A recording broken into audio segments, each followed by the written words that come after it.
Assalamualaikum warahmatullahi wabarakatuh. Bertemu lagi dengan saya Ocha Amelia dengan NIM 19033123 dari Prodi Pendidikan Fisika, mata kuliah Administrasi dan Supervisi Pendidikan dengan dosen pengampu Dr. Hanif Al-Qadri MPD. Kali ini saya akan membahas tentang konsep supervisi pendidikan. Pengertian supervisi pendidikan. Kata supervisi yaitu terdiri dari dua kata, yaitu super dan visi. Di mana super adalah berarti lebih dan visi itu adalah kemampuan melihat. Dalam dunia pendidikan, kepala sekolah digambarkan sebagai seorang expert dan superior, sedangkan guru digambarkan sebagai orang yang memerlukan kepala sekolah. Supervisi dapat diartikan sebagai suatu aktivitas pembinaan yang telah direncanakan untuk membantu para guru dan pegawai serta staf sekolah lainnya dalam melakukan pekerjaan secara efektif sehingga memperoleh hasil yang baik. Supervisi merupakan bantuan dari para pemimpin sekolah yang diberikan dengan maksud untuk perkembangan kepemimpinan dan keprofesionalan guru-guru dan pegawai serta staf sekolah lainnya di dalam mencapai tujuan-tujuan pendidikan.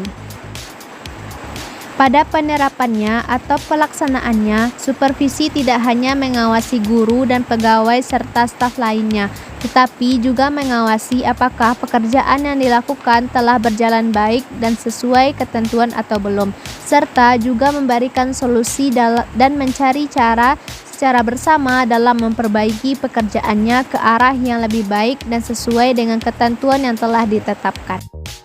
Selanjutnya, tujuan supervisi pendidikan, yaitu memberikan pelayanan dan bantuan untuk meningkatkan kapasitas, kualitas, kemampuan mengajar guru di sekolah atau di kelas.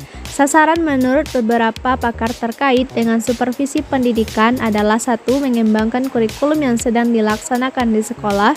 Kedua, itu mencoba meningkatkan berbagai macam proses pembelajaran yang ada di sekolah. Dan ketiga, mengembangkan seni rupa yang ada di sekolah. Segala sesuatu yang dibuat tentu memiliki tujuan, begitu juga dengan supervisi pendidikan.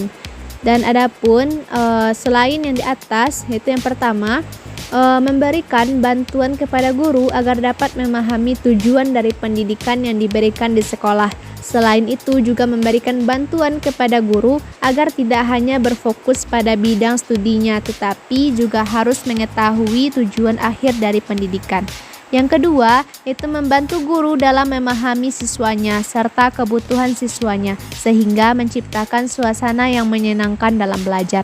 Yang ketiga, itu membantu guru agar nantinya dapat menjadi seorang pemimpin yang baik, yang dapat bekerja sama dan membantu orang lain yang kurang mampu atau yang memerlukan bantuan tanpa harus memamerkan kehebatannya.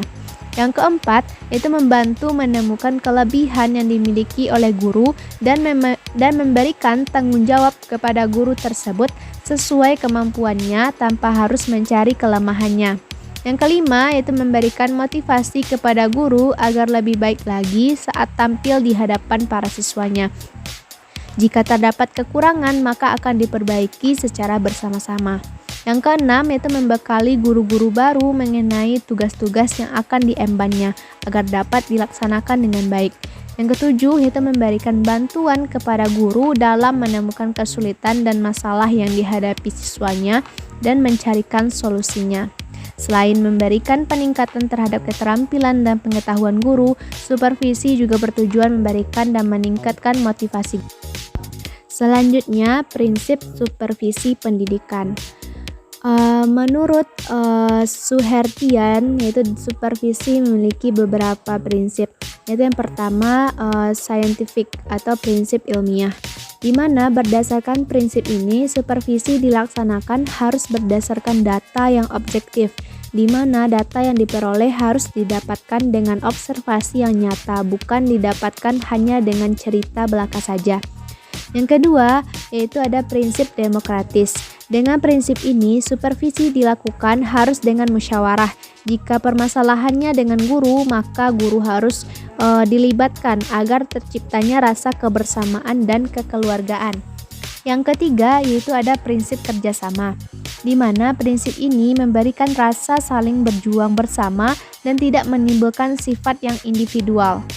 Dan yang keempat itu ada prinsip konstruktif dan kreatif, yaitu supervisi dapat dilakukan dengan cara yang nyaman dan menyenangkan sehingga mendorong guru agar kreatif dan tidak takut.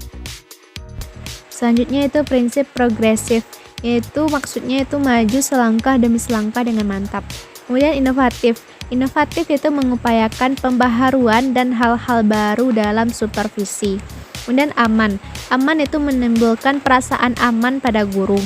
Kemudian itu ada reflektif, yaitu memberikan kesempatan pada supervisor dan yang disupervisi untuk melakukan evaluasi terhadap diri sendiri. Adapun itu prinsip negatif, yaitu supervisi tidak boleh dilaksanakan dengan otoriter. Kemudian supervisi tidak boleh mencari-cari kesalahan. Supervisi tidak boleh dilaksanakan berdasarkan tingginya pangkat. Supervisi tidak boleh terlalu cepat mengharapkan hasil. Supervisi tidak boleh lepas dari tujuan pembelajaran. Supervisi tidak boleh memperhatikan hal-hal kecil dalam mengajar sehingga membelokkan maksud supervisor. Supervisor itu tidak boleh merasa diri sendiri lebih tahu. Selanjutnya yaitu fungsi dari supervisi pendidikan. Yang pertama yaitu mengkoordinasi semua usaha sekolah. Yang kedua, melengkapi kepemimpinan. Yang ketiga, memperluaskan pengalaman yang dimiliki oleh guru-guru. Yang keempat, menstimulasi usaha-usaha kreatif yang ada di sekolah.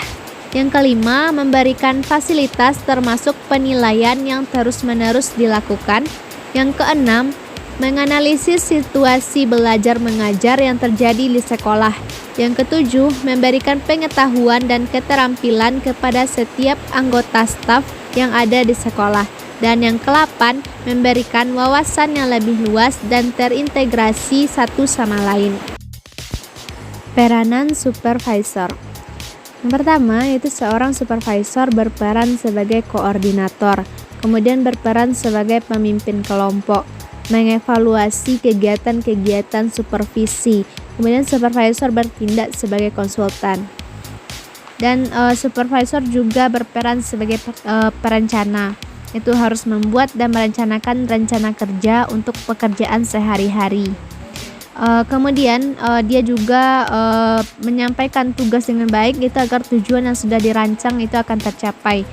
Kemudian supervisor itu sebagai seorang manajer, yaitu di mana dia merupakan memiliki pengawasan penuh atas jalannya sebuah produksi itu di sebuah perusahaan. Kemudian juga berperan sebagai seorang pembimbing, yaitu seorang supervisor itu memimpin karyawan bawahannya dan membimbing mereka dalam pekerjaan sehari-hari mereka.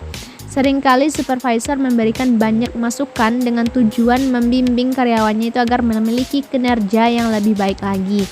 Bahkan ia juga bertindak sebagai seseorang yang menginspirasi. Baik, sekian yang dapat saya presentasikan dalam video kali ini. Terima kasih. Assalamualaikum warahmatullahi wabarakatuh.